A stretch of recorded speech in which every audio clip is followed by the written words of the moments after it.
Most people get this wrong. He was always that calm person, the one who didn't get upset, who didn't enter into conflict, who maintained composure in any situation. People even commented on it as if it were a virtue, and for a long time, he believed it really was. After all, isn't that what everyone seeks? Inner peace, emotional balance, tranquility. But something was happening beneath this apparently serene surface. Something he still couldn't name, but that was beginning to weigh in a strange way. His calmness was praised, recognized, respected. At least that's what it seemed. But over time, a different sensation began to emerge. People stopped asking his opinion on important matters. When there were decisions to make at work, he was left out. When friends discussed plans, choices, directions, he simply wasn't consulted. And worse, when he tried to take a position, his voice seemed to carry no weight, as if what he said didn't matter as much as what others said. He tried to understand, tried to find logic in it, but the answer never came clearly. Until one day, in a casual conversation, someone dropped a phrase that kept echoing in his head for days. The person said he was too easygoing, that they never knew what he really thought, that it was hard to count on him when things got tense. At first, he thought it was unfair. After all, he was always there, always available, always calm. But then came the uncomfortable question. Was being always calm really a strength? Or was it somehow becoming something else? This doubt isn't exclusive to him. Many people live this same confusion. They were taught to value peace, to avoid conflicts, to not get upset, and that makes sense in many contexts. The problem is, when this calmness stops being a conscious choice and becomes an automatic escape mechanism, when the person isn't being calm because they chose to be, but because they're afraid not to be, when tranquility stops being inner strength and becomes merely an absence of positioning. This didn't start now, he just kept adapting. Since childhood, he learned that reacting too much caused problems, that expressing himself with intensity generated discomfort, that it was better to stay quiet than to cause friction. And over the years, this adaptation deepened. He became increasingly contained, increasingly controlled, increasingly absent.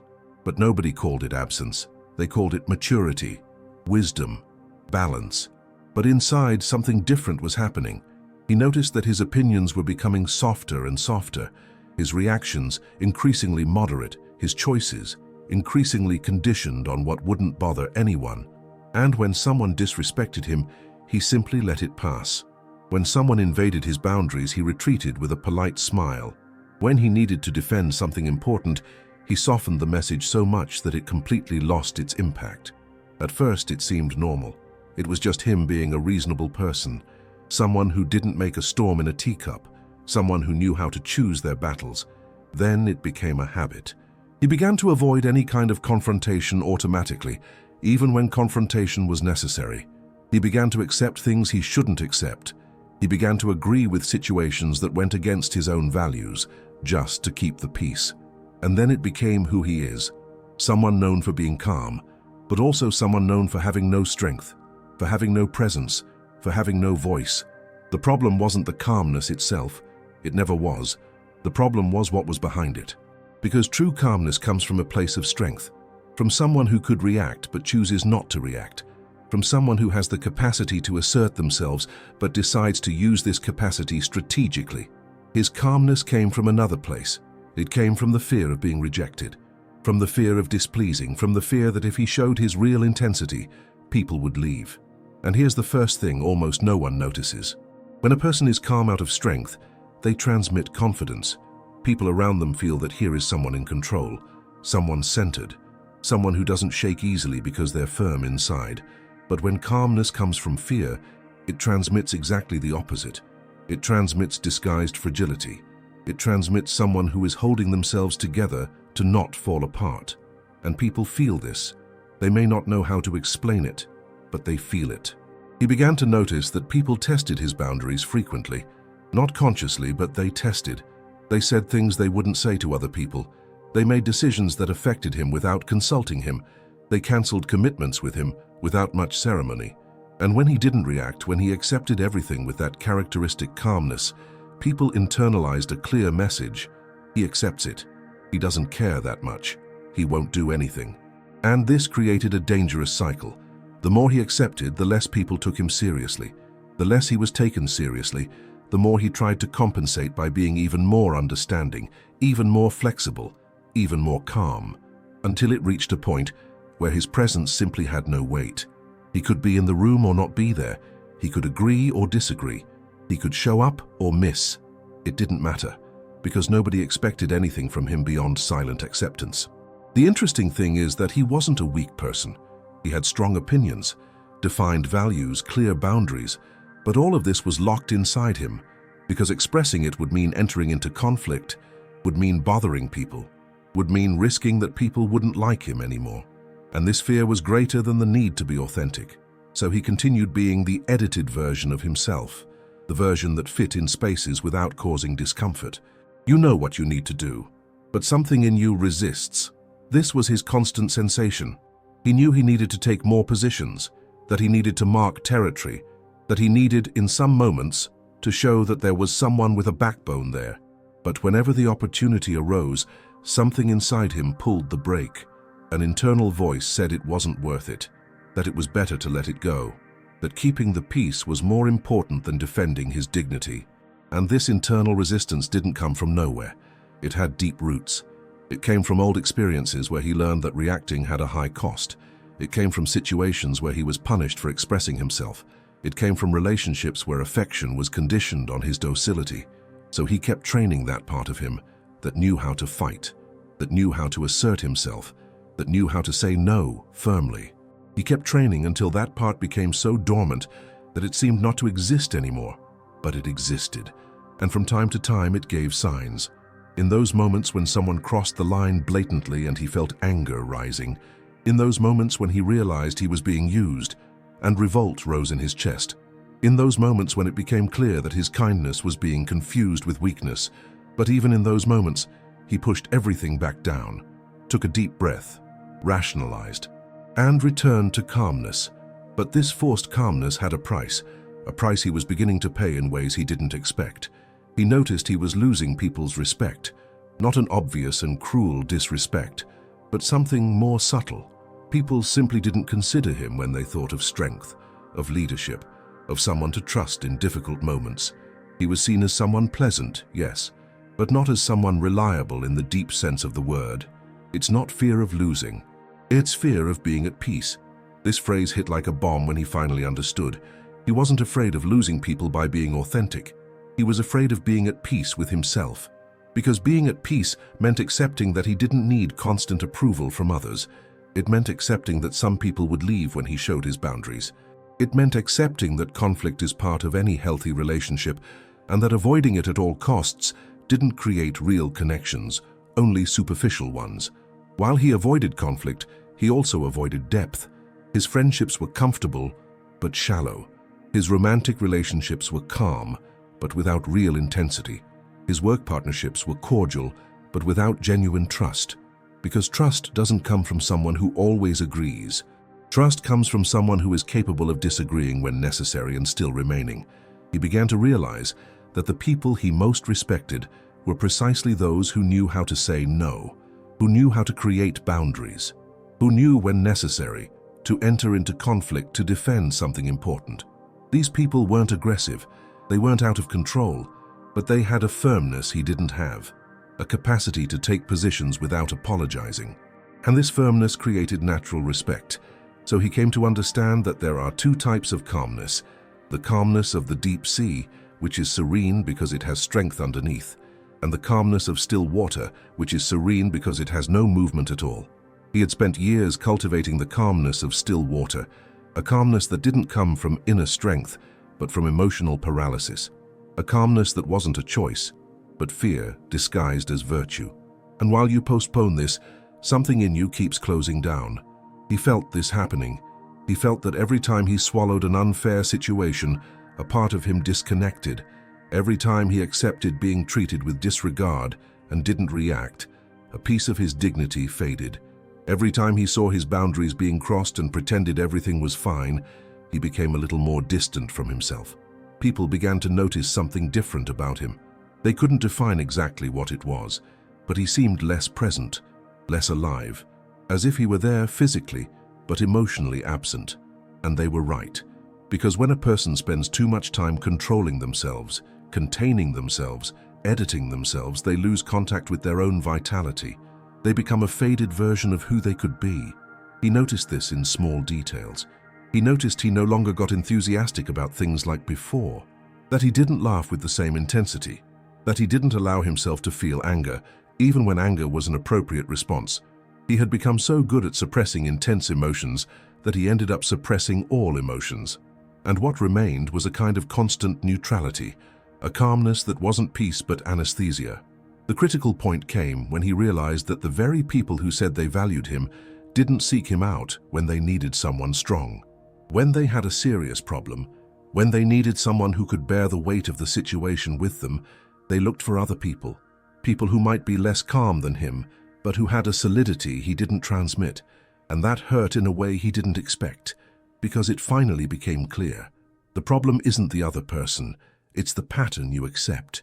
He had spent years blaming people for not valuing him enough, for not recognizing his calmness as a virtue, for not respecting his invisible boundaries. But the truth was harder. He was accepting a pattern of treatment he shouldn't accept. He was allowing people to put him in second place. He was teaching others that he had no firm boundaries. And people simply responded to the pattern he established. It wasn't their fault for not knowing where his boundaries were, because he never showed them. It wasn't their fault for not taking him seriously, because he didn't take himself seriously. It wasn't their fault for thinking they could do anything without consequences, because in fact they could. He never imposed consequences, never created friction, never showed that there was a point beyond which he wouldn't accept anymore. And this understanding changed everything, because it took the focus off other people's behavior and placed it in the only place where he had real control, himself. He couldn't change people, couldn't force them to respect him, but he could change the pattern he accepted. He could begin to show through concrete actions that there were boundaries, that there were things he wouldn't tolerate, that there was a price to pay for disrespecting him. But this was scary, because it meant risking relationships he'd had for years. It meant the possibility of some people leaving when he began to truly take positions. It meant entering into conflicts he had avoided his entire life. And the first reaction was fear. Fear of being alone, fear of being rejected, fear of discovering that people were only there because he was convenient, not because they really cared. But then came another perception. If people were only there for convenience, then he was already alone. He just hadn't admitted it yet. Being surrounded by people who don't respect you isn't company. It's disguised loneliness. It's worse than being truly alone, because you spend energy maintaining relationships that don't nourish you, that don't strengthen you, that don't see you. He started slowly.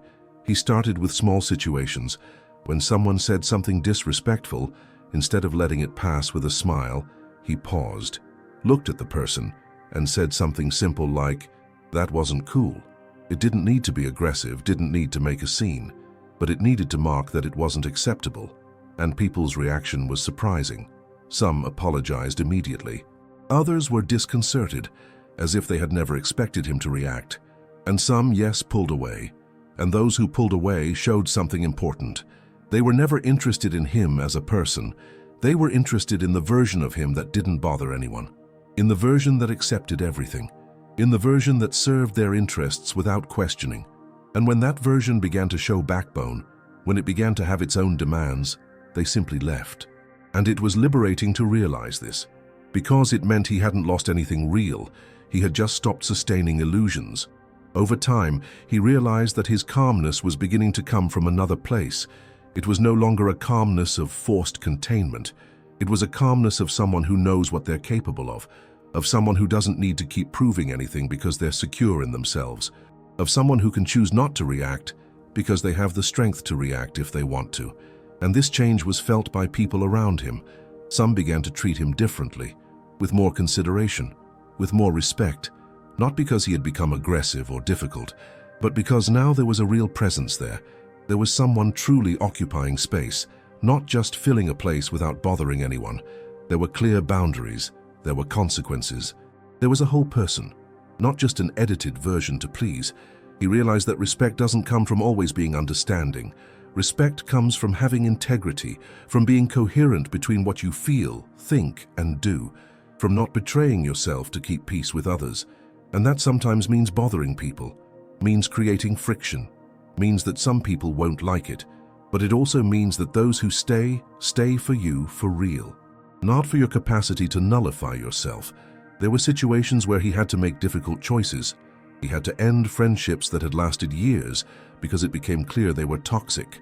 He had to leave work environments where he wasn't valued. He had to end a romantic relationship that only worked while he kept himself small, and each of these choices hurt. But each also created space. Space for real relationships. Space for him to exist fully. He began to understand that strength isn't never feeling fear. Strength is feeling fear and still doing what needs to be done. It's not never being shaken. It's being shaken and still remaining firm in what matters. It's not never caring about others' opinions. It's caring but not allowing that opinion to define who you are. True calmness doesn't come from suppressing intensity. It comes from knowing how to channel it. It doesn't come from avoiding conflict. It comes from knowing how to enter it when necessary and exit it when appropriate. It doesn't come from never reacting. It comes from consciously choosing when to react and when to let it pass. And this conscious choice is only possible when you have both capacities, to react and not to react. He realized that the people who really mattered had no problem with his intensity. They didn't get scared when he showed justified anger. They didn't pull away when he defended his boundaries. In fact, these people seemed to breathe with relief, as if they were finally seeing the real person, not just the facade. And this created deeper connections than any superficial harmony could create. There were moments of relapse, moments when the old pattern tried to return, moments when he caught himself swallowing something he shouldn't swallow, just to avoid conflict. But now he noticed when this happened, and he could make different choices. He could go back to the conversation and say, "Actually, I need to talk about what happened before. It wasn't okay." And this kept creating a new pattern, a pattern of authenticity, of integrity, of real strength. Understanding this changes the way you react. Not all at once, but forever. Because once you see the difference between true calmness and calmness disguised as fear, you can't go back to the illusion. You can still choose peace in many situations. You can choose to let small things pass. You can choose to be understanding. But now it's a choice that comes from strength, not from weakness. It comes from someone who knows they could react, but decides it's not worth it. And that changes everything. Calmness stops being a shield that protects you from the world and becomes an expression that you're okay with yourself, that you don't need to prove anything, that you're not running from conflict, just choosing your battles wisely. And people feel this difference. They feel when they're before someone genuinely at peace versus someone just holding themselves back from exploding. He learned that there are moments when the best response is silence, but there are moments when silence is complicity. There are moments when being calm is wisdom, and there are moments when being calm is cowardice. And learning to distinguish between these moments is what separates real strength from disguised weakness. It's not about becoming someone aggressive. It's not about looking for fights. It's not about losing emotional control. It's about having a solid center inside you, a center that doesn't move according to others' opinions, a center that doesn't negotiate its values for acceptance, a center that knows when to yield and when to remain firm. And this center isn't built by avoiding conflict. It's built by facing what needs to be faced. When you operate from this center, your calmness becomes magnetic. People feel safe near you because they know you're solid. They know you won't crumble under pressure, but they also know you won't accept anything, that there's a line that shouldn't be crossed. And this creates genuine respect, the kind of respect that doesn't come from fear but from recognition. He discovered that some of the most respected people he knew weren't the calmest. They were the most integral. Those who had coherence between what they said and what they did. Those who didn't sell themselves for convenience. Those who knew how to say no even when it cost dearly. And this integrity created a kind of gravity around them. People were naturally attracted, not because these people were perfect, but because they were real. And being real sometimes means showing anger, means showing disappointment, means showing that you were affected, because hiding this isn't strength.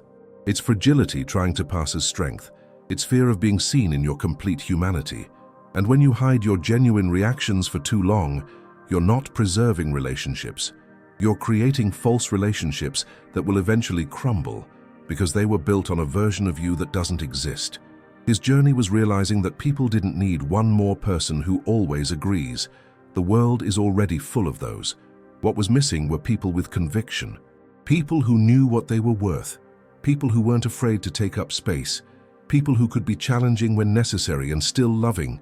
People who didn't confuse kindness with weakness. If this made sense, there's a greater truth here. The calmness you seek isn't on the other side of controlling yourself more.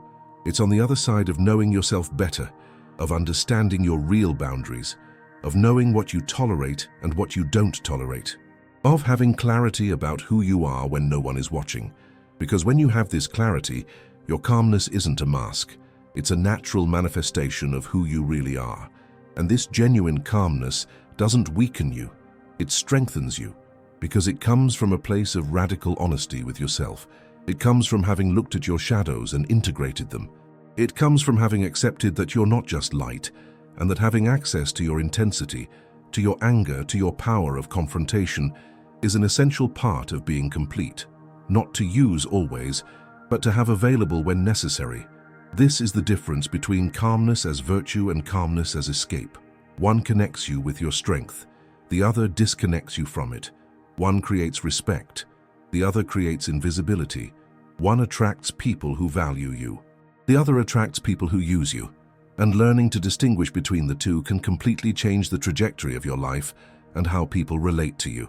Looking back, he could see the entire pattern with clarity. He could see how he had sacrificed pieces of himself in the name of a peace that was never real. Because peace built on forced silence isn't peace, it's frozen tension. It's an emotional time bomb waiting for the moment to explode. And he had spent years carrying this tension, thinking he was being mature, when in reality he was just postponing the inevitable. There were specific situations he could remember now with painful clarity. That time at work when a colleague took credit for his idea, and he said nothing. That time when a friend left him waiting for hours without even letting him know, and he simply forgave as if nothing had happened. That time when a romantic partner spoke to him in a humiliating way in front of other people, and he stayed quiet, smiling uncomfortably, dying inside. Each of these situations had seemed small at the time. Just one more moment when he chose not to make drama. Just one more time when he was being the bigger person. But these small betrayals of himself accumulated. Every time he swallowed his dignity, he was teaching the world that his dignity was worth nothing. He was establishing a very low price for his respect, and the world simply responded accordingly. What nobody had told him is that people don't respect those who accept them unconditionally. This may sound harsh, but it's true. Respect comes from boundaries. It comes from knowing that there's a point where the other person will say enough. When you never say enough, when you accept everything without complaining, you're not being virtuous, you're being predictable. And predictability without limits eventually turns into contempt. He had confused love with absence of conflict. He had thought that if he never bothered, never demanded, never reacted, people would value it. They would see how special he was, how different he was, how easy he was to live with, and they saw he was easy to ignore, easy to step over, easy to put last. Because when you don't create consequences for how you're treated, you're saying any treatment is acceptable. There was a particularly striking moment when this became crystal clear to him. It was his birthday, and he had organized a dinner with close friends. He had confirmed with everyone, had reserved the restaurant, had prepared for that moment. On the day, half the people canceled at the last minute, with weak excuses, the kind you give when you don't care much. And him? He said it was okay, that it was no problem, that it could be another time, but it wasn't true. There was a problem, a huge problem, because that showed exactly the place he occupied in these people's lives. He was optional. He was calendar filler. He was someone you made plans with when you had nothing better to do. And it wasn't their fault. It was his fault for having established this pattern, for never having shown that there was a cost to disrespecting him, for never having made it clear that he wasn't a disposable option. After that day, something changed. It wasn't immediate, it wasn't dramatic, but it was definitive. He began to make different choices. When someone canceled commitments with him repeatedly, he stopped calling. Simple as that. Without resentment, without drama. Just a clear choice not to invest energy where he wasn't valued. And some people didn't even notice. Others noticed and didn't care. But a few noticed and asked what had happened. And it was in these conversations that things really began to change.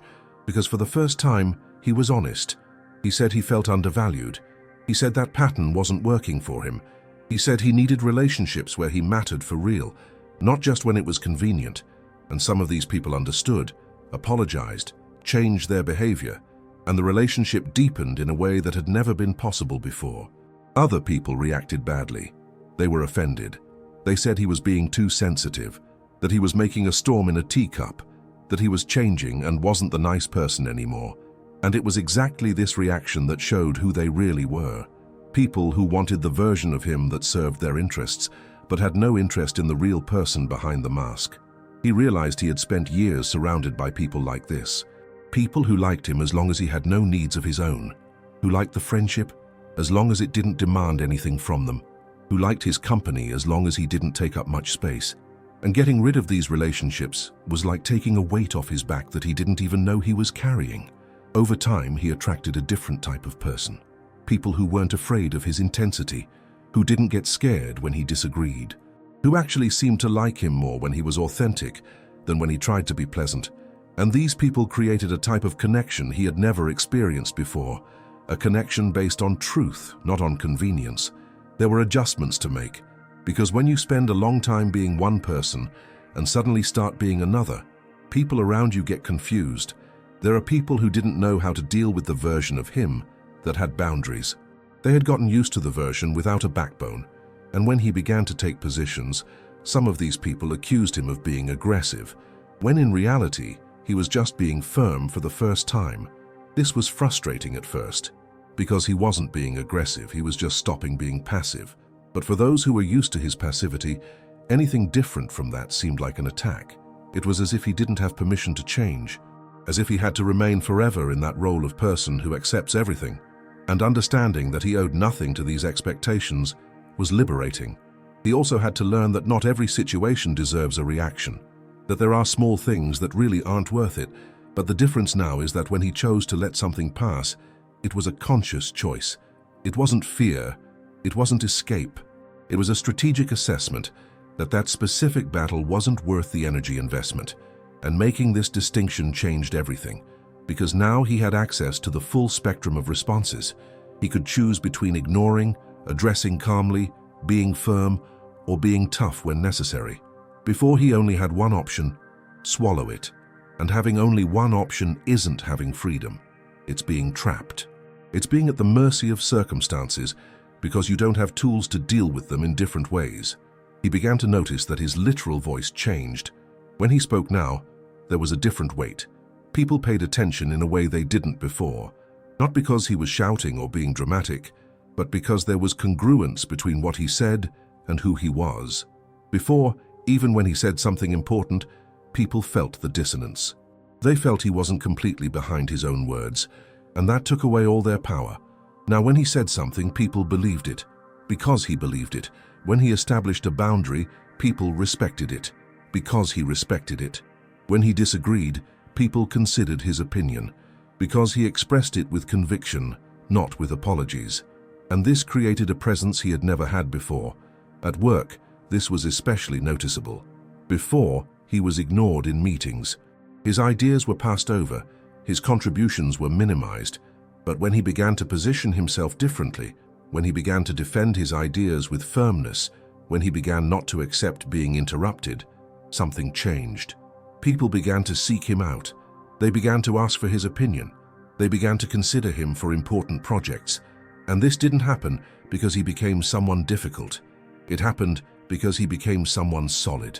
Someone people could trust would tell the truth even when it was uncomfortable. Someone who wasn't just going to agree with everything to avoid conflict. Someone with substance, not just with superficial cordiality. In personal relationships, the transformation was even deeper.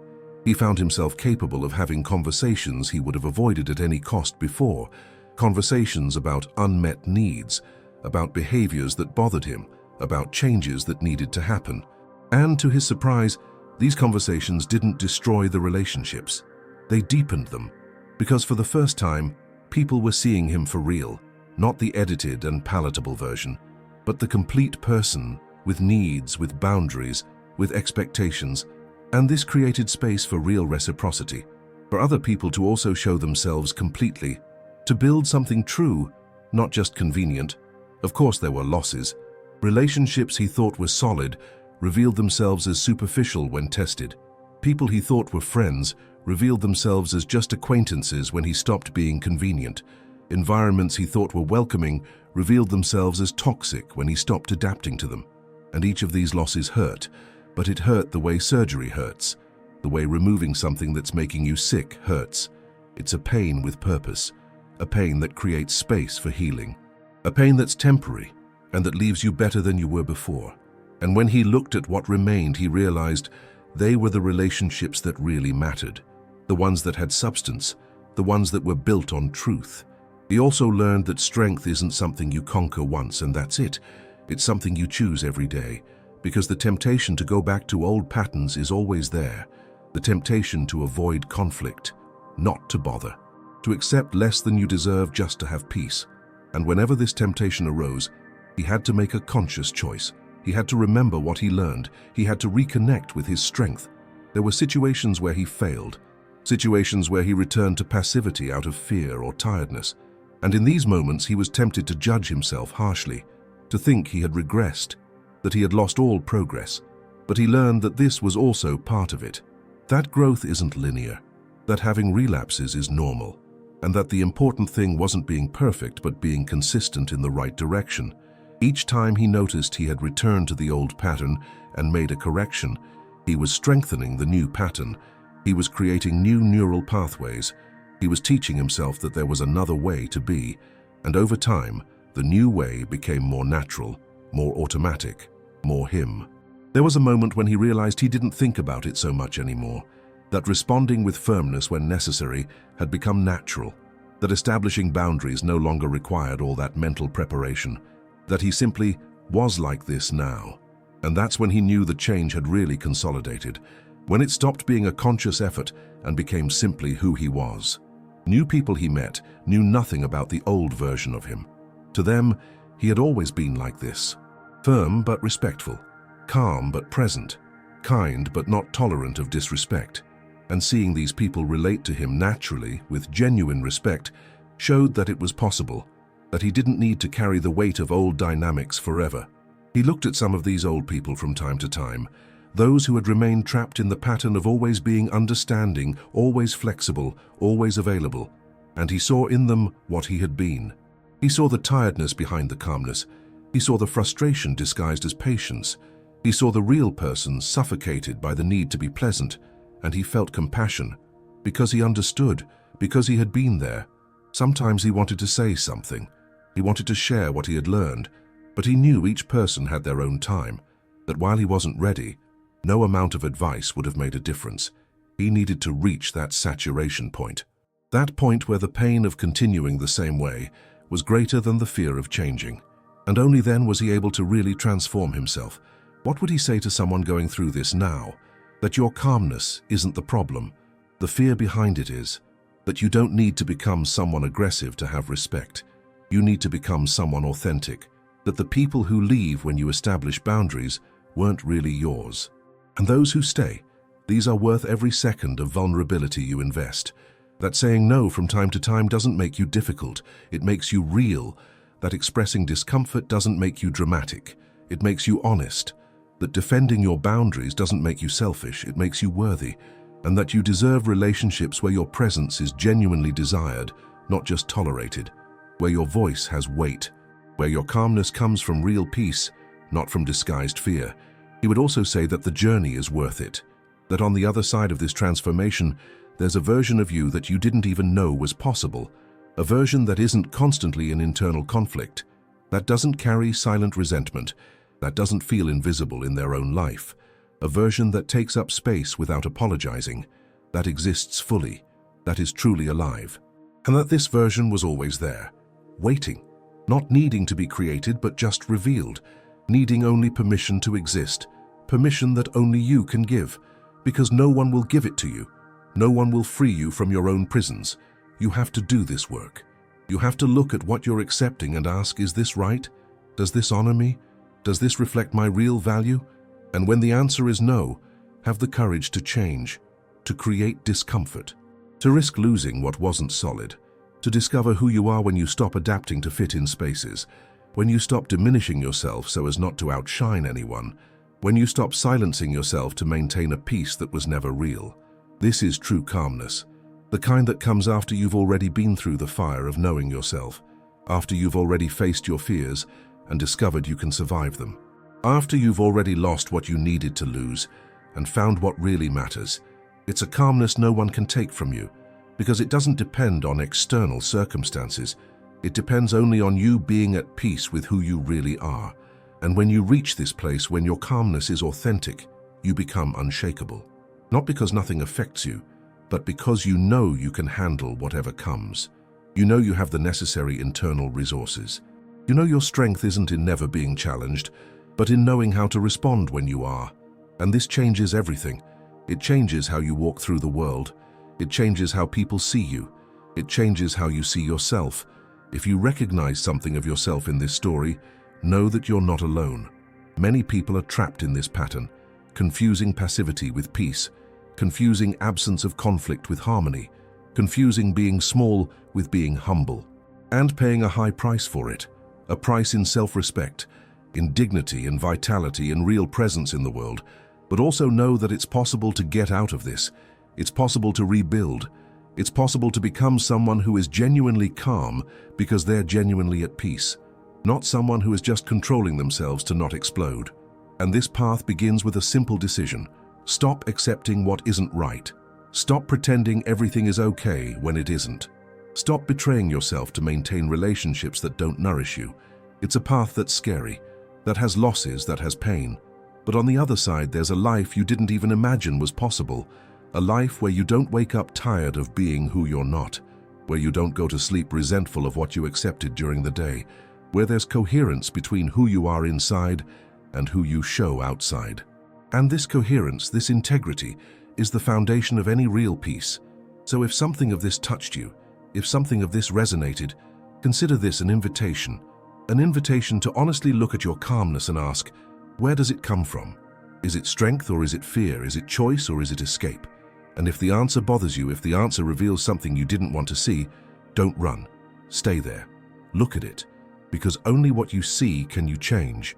And changing this might be the most important thing you'll do for yourself.